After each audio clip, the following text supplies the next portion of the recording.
Começa agora um programa que traz tudo sobre o livro mais lido em todos os tempos. Apresentamos O Som do Livro.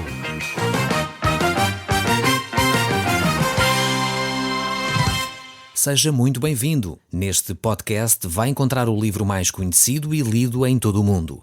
Vamos levá-lo numa viagem pela história da humanidade. Este é um audiolivro para si, para a sua família e sociedade em geral. Contextualização e comentários de Paulo Chaveiro. Olá, caro amigo, estamos de novo no programa O Som do Livro e eu creio sinceramente que esta próxima meia hora poderá mudar radicalmente a sua vida, pois Deus quer falar consigo, mesmo depois de desligar o seu rádio. Eu sou Paulo Chaveiro e nós hoje estamos de volta ao livro de Miqueias no capítulo 4. Nós já começámos a olhar para este texto bíblico tão interessante e certamente vamos ver aqui como Deus fala ao nosso coração. Nós já vimos os 3 primeiros versos deste capítulo de Miqueias. Eles falam sobre o julgamento de Deus, sobre Israel e Judá. E nós estamos exatamente nestes capítulos a analisar como Deus quer conduzir o seu povo. Encontramos nestes 3 primeiros capítulos as grandes ameaças do Senhor contra estes 2 reinos. Eram povos que viviam claramente afastados de Deus, e como Deus é um Deus justo, um Deus santo, um Deus que manifesta a sua preocupação para com o seu povo, Ele tem de intervir nesta nação. E é assim também ainda hoje. Deus continua a manifestar o seu amor para conosco. E quando Ele intervém nas nossas vidas, muitas vezes nós ficamos surpreendidos, ficamos talvez tristes, abatidos, mas de facto é uma manifestação de amor de Deus para conosco. Assim como um pai, quando cuida dos seus filhos, quando tem atenção para com a vida dos seus filhos, certamente ele se vai preocupar com eles, ele vai corrigir, ele vai repreender quando os seus filhos não estão a viver de uma forma adequada.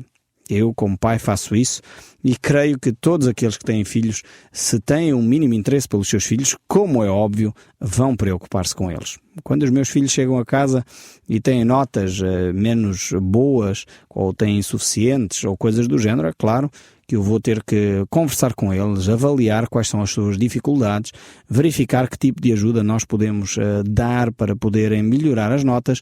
Isto é uma conversa normal de um pai. Um pai preocupa-se com os seus filhos. E se verifica que há desleixo, que há eventualmente brincadeira a mais, óbvio, um pai que se preocupa com os seus filhos vai ter que corrigir, vai ter que repreender esse tipo de comportamentos. Deus faz o mesmo com o seu povo. Deus olha para a nação de Israel, olha para Judá, olha para a nossa vida, e quando verifica que cada um de nós, e quando estas nações estavam a viver longe da vontade de Deus, fora daquilo que eram os padrões de Deus, certamente Deus interveio com toda a propriedade, com todo o cuidado, com todo o amor, para conduzir esta nação a um reencontro com o Pai. Então, fingir que as coisas não acontecem e ignorar os erros não é, de facto, uma boa política, não é uma atitude correta para levar as pessoas a serem responsáveis, para levar as pessoas a serem coerentes e para levar as pessoas a crescer, quer em termos humanos, quer em termos de vida espiritual. Então, os erros das pessoas, de facto, fazem com que Deus intervenha, e o nosso Deus realmente age dessa forma. Deus não age com evasivas, Deus não atua, digamos assim, com meias palavras. Deus, quando intervém, Ele intervém de uma forma séria. E nós já vimos isso aqui nos capítulos anteriores, em que Miqueias profetizou a esta nação, e Deus, de facto, traz aqui uma reflexão profunda para a nação de Israel, para ver se este povo, efetivamente, abandonava ou não o seu pecado. E Deus iria utilizar a nação assíria, que levou parte do reino do norte, uma grande parte do reino do norte, para o cativeiro, e usou também a Babilónia para levar o reino de Judá para a Babilónia como cativeiro. E porquê? Porque a nação de Israel mantinha hábitos já centenários, atitudes que não mudavam ao longo de séculos, e Deus, durante séculos e séculos, teve muita paciência para com a nação de Israel. Agora, quando nós encontramos nas Escrituras Deus a falar às nações, é algo que nós muitas vezes não conseguimos compreender na nossa mentalidade moderna ou pós-moderna. Nós valorizamos muito o indivíduo. A Bíblia olha muito mais para o coletivo, para o grupo. para a nação, para aquele povo, para aquela etnia. E Deus trata dos povos como sendo alguém que tem princípio, meio e fim. E muitas vezes Deus intervém numa determinada geração, mas intervém naquela geração porque há já um historial enorme de acontecimentos para trás.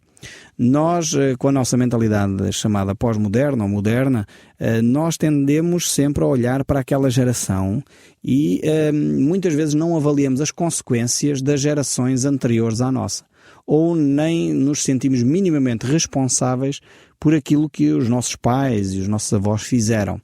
A Bíblia mostra claramente que há uma certa responsabilização e uma certa responsabilidade pelos atos daqueles que nos antecederam. Não é no sentido de que o pai pecou e o filho é que sofre as consequências, não é nesse sentido, porque Ezequiel é muito claro a dizer que não mais isso iria acontecer, aquela alma que pecar, essa morrerá. Mas no sentido que determinados atos têm consequências que duram mais do que a vida daquela pessoa. Vamos imaginar na nossa própria nação, pessoas que talvez nos antecederam, que desviaram milhares de escudos ainda e depois milhares de euros, a nação vai sofrer, digamos assim, as consequências dessas atitudes de corrupção financeira, de atitudes de desvio de fundos públicos, a má gestão dos recursos públicos. A nação vai sofrer muito mais do que uma geração para resolver este problema. Portanto, nesse sentido, vemos que há atitudes de pessoas que têm consequências que vão para além da própria vida, vão para além daquela própria pessoa. Portanto, e nesse sentido, Deus também responsabiliza as nações para elas tomarem uma atitude diante daquilo que é pecado e abandonarem essas atitudes de uma vez por todas. É neste sentido que Miqueias vai refletir com o povo de Israel e a nação de Judá. Vejam bem então aqui, Miqueias capítulo 4, o verso 1 diz assim: Nos últimos dias acontecerá que o monte da casa do Senhor será estabelecido no cume dos montes e se elevará sobre os outeiros e para ele afluirão os povos. Então aqui este capítulo 4 é como um raio de luz que nasce numa noite escura. É de facto um raio de esperança para a nação de Israel e para o povo de Judá. Depois de todos os julgamentos que Deus disse que iria aplicar na nação de Judá, caso eles não se arrependessem, agora Deus diz que há uma esperança. Há uma esperança e um futuro muito mais belo pela frente. Era necessário que, efetivamente, o povo se arrependesse. Deus não ia abdicar deste aspecto da nação de Israel, da vida do povo. Mas, ao mesmo tempo, Deus não desiste das pessoas. Isto é o que nós encontramos aqui neste verso 1 deste capítulo 4. É que Deus não desiste de nós. Mesmo quando nós, às vezes, não ouvimos a voz de Deus. Mesmo quando nós, às vezes, não queremos fazer caso daquilo que Deus nos diz. Deus insiste connosco. Deus está lá ao nosso lado. Deus continua a olhar para nós. E é isso que vemos aqui. Mesmo o povo, com toda a desobediência que já tinha vivido, durante séculos o povo tinha vindo a desobedecer a Deus. Mas mesmo assim Deus diz que há um dia em que Deus vai estabelecer a sua casa, um dia em que Deus vai estabelecer ali um tempo em que o povo efetivamente vai desfrutar daquilo que é a vontade de Deus para a nação de Israel e de Judá. E isto nós podemos ver que este cumprimento desta promessa ocorrerá em Cristo Jesus. Cristo virá para cumprir todas as promessas bíblicas relacionadas com a Igreja, relacionadas com Israel, relacionadas com este reino de paz que Ele vai estabelecer, que Ele vai reger, que Ele vai dirigir. E é realmente uma coisa muito importante nós percebermos aqui esta mensagem que os profetas trazem para cada um de nós do reino messiânico, deste estabelecimento do reino de Jesus Cristo aqui na terra. E por isso mesmo o texto começa por dizer que nos últimos dias acontecerá que o monte da casa do Senhor será estabelecido no cume dos montes e se elevará sobre os outeiros e para ali os povos afluirão. Nós temos este texto aqui que nós acabamos de ler e verificamos efetivamente que esta promessa de Deus ainda não se realizou nos nossos dias, mas ela vai ocorrer efetivamente. É uma referência à cidade de Jerusalém, à cidade que vai ser edificada sobre esse monte, e creio que realmente aí Deus vai estabelecer em Cristo Jesus o seu reino de uma forma literal, creio eu pessoalmente nisso.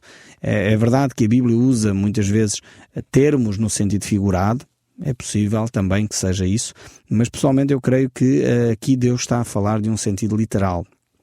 Que Ele efetivamente vai estabelecer o seu reino aqui entre nós, e vai estabelecer sobre a cidade de Jerusalém este reino que vai, no fundo, durar 1000 anos, um reino de paz, e a Bíblia tem muitas referências a este aspecto, a este reino de paz, este reino que é de facto um reino de grande prosperidade, de grande tranquilidade entre as nações, um tempo completamente diferente que a história da humanidade nunca teve a oportunidade de ver. E é por isso que nós podemos ver que o próprio povo de Israel, quando viu Jesus Cristo, entendeu, pensavam eles, que era a altura de Jesus Cristo estabelecer o seu reino. Por isso eles clamavam: bendito é o Rei que vem em nome do Senhor, paz no céu e glória nas maiores alturas.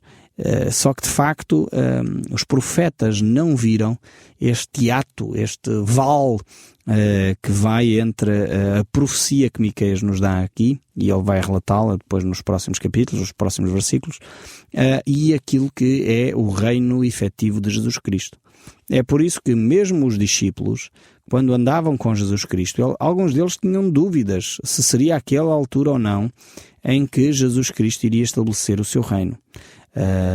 E o povo, por isso, quando viu Jesus perto da altura da Páscoa vir naquela jumentinha, começaram a estender no chão as suas vestes como que um tapete, colocaram ramos de palmeiras no chão, folhas no chão, para que o Messias pudesse entrar montado nesse jumentinho na cidade de Jerusalém, e aclamavam-no como rei.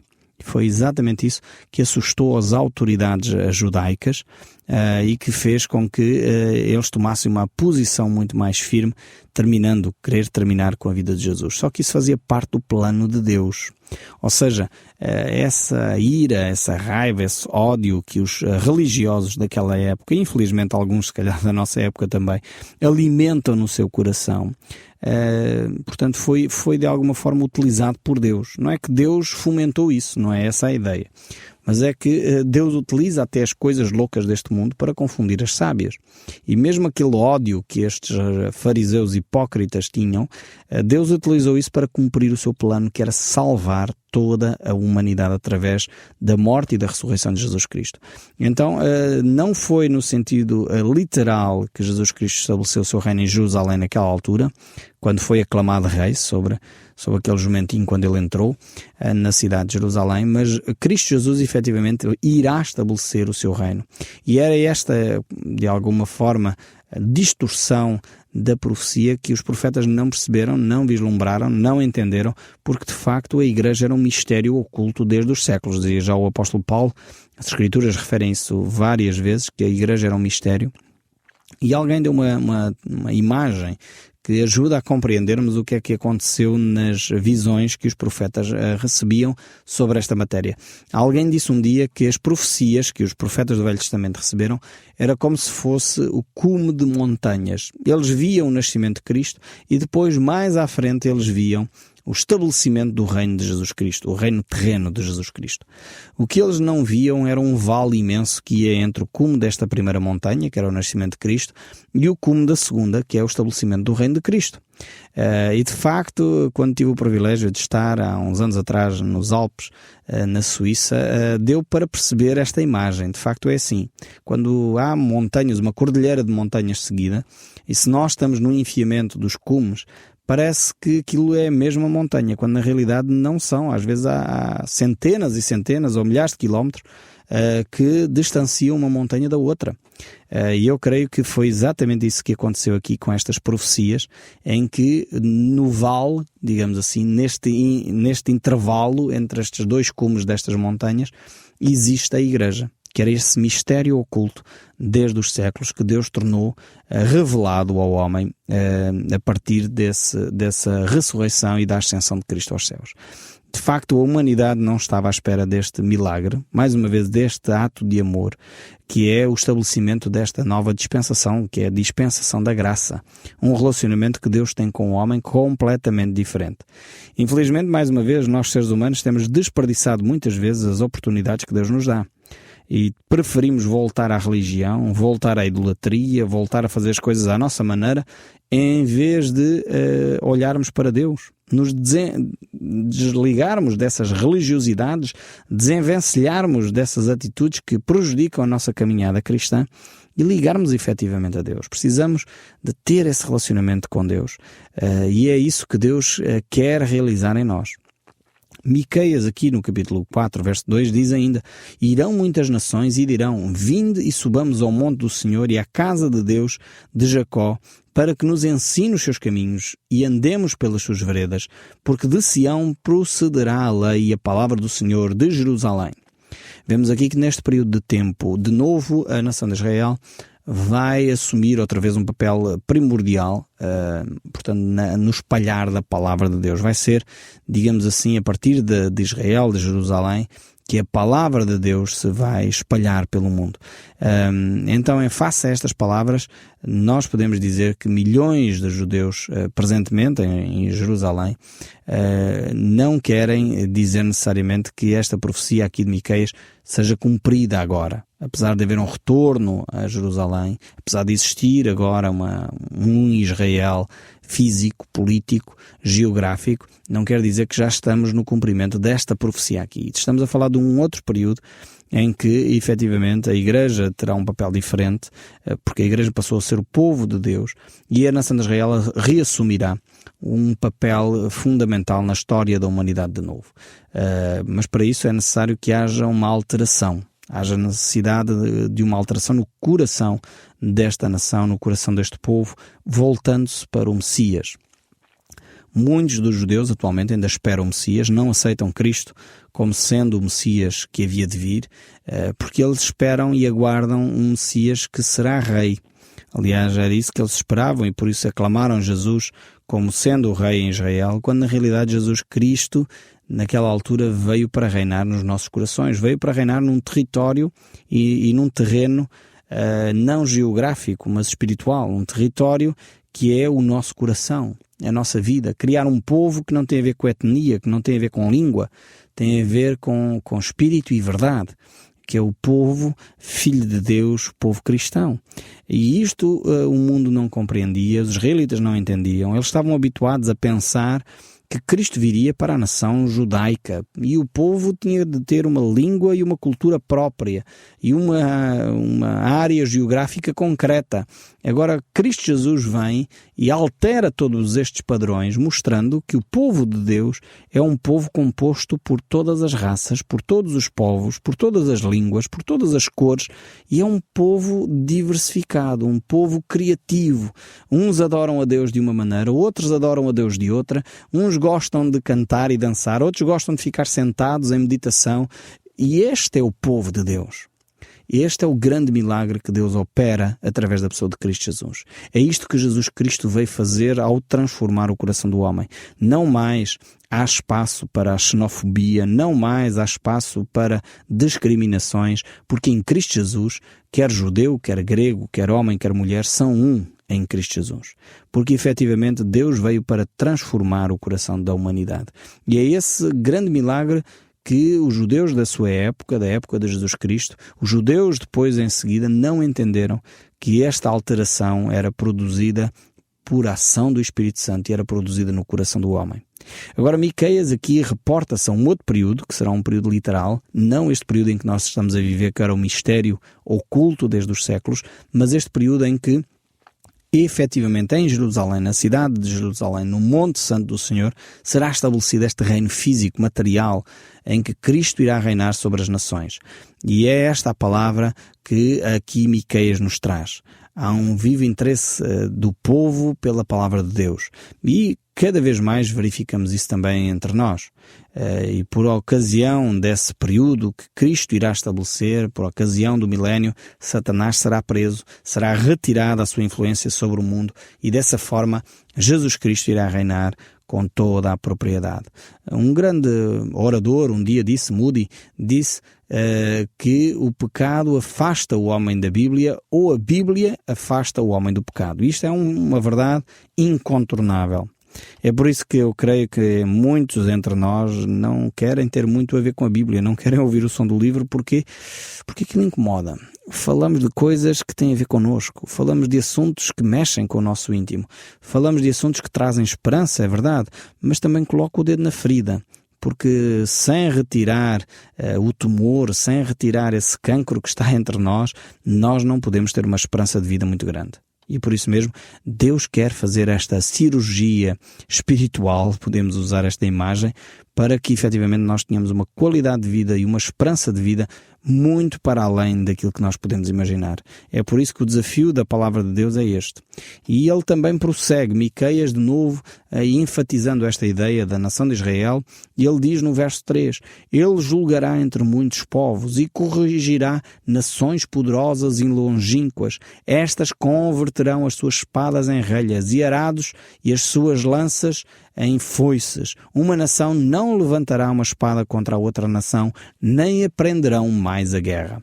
Este é um milénio tremendo que os homens querem viver, mas não conseguem sem Cristo. Todos os políticos desejariam que isto acontecesse. Foi com esse objetivo que se desenvolveram as Nações Unidas e verificamos que o Conselho das Nações Unidas normalmente são países que têm estado envolvidos em conflitos armados ou venda de armamento a países que estão em guerra. Infelizmente as nações procuram por vários meios tentar obter paz, mas a paz só pode ocorrer no meio das nações quando ela for implantada no coração do homem.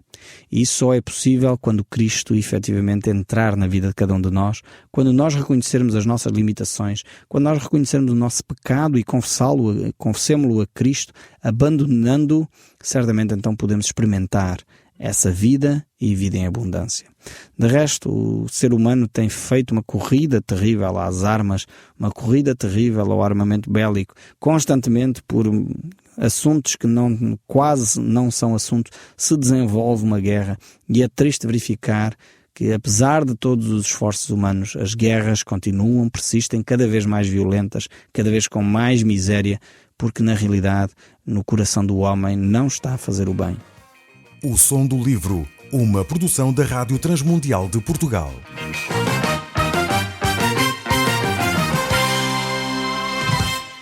RTM. Conhece todos os nossos programas em rtmportugal.org. Uma produção da Rádio Transmundial de Portugal.